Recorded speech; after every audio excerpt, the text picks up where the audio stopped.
গত বছরের ৫ আগস্ট ছাত্র জনতার অভ্যুত্থানের মুখে ভারতে আশ্রয় নেন শেখ হাসিনা। তবে নানা সময়ে সামাজিক মাধ্যমে ভাইরাল হয়েছে সাবেক এই প্রধানমন্ত্রীর কল রেকর্ড।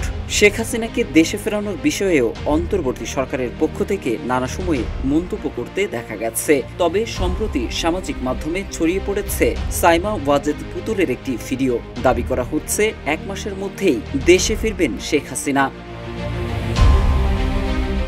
সামাজিক মাধ্যমে ছড়িয়ে পড়া ভিডিওটির শিরোনাম ১ মাসের মধ্যে আমার মা বাংলাদেশে আপনাদের মাঝে ফিরে আসবে। তবে সামাজিক মাধ্যমে ছড়িয়ে পড়া এই ভিডিওটি যে দাবিতে প্রচারিত হচ্ছে তা সত্য নাকি মিথ্যা তার ব্যাখ্যা দিল ফ্যাক্ট চেকিং প্রতিষ্ঠান রিউমার স্ক্যানার।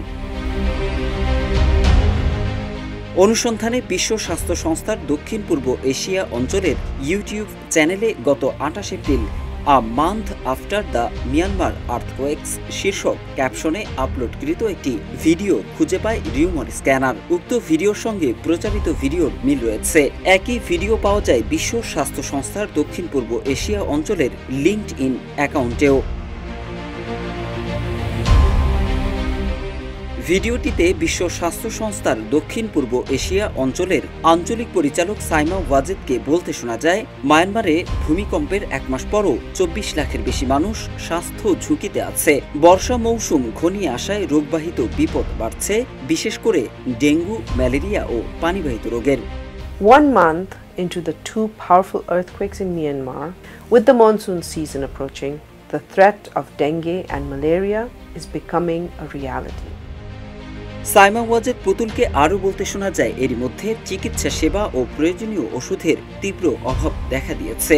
বিশ্ব স্বাস্থ্য সংস্থা সহায়তা দিলেও প্রয়োজনের তুলনায় তা অপ্রতুল। একটি বড় ধরনের স্বাস্থ্য সংকট এড়াতে জরুরি অর্থায়ন প্রয়োজন। অর্থাৎ সাইমা ওয়াজেদের এই বক্তব্যের সঙ্গে শেখ হাসিনার বর্তমান অবস্থান বা দেশে ফেরার কোনো সম্পর্ক নেই।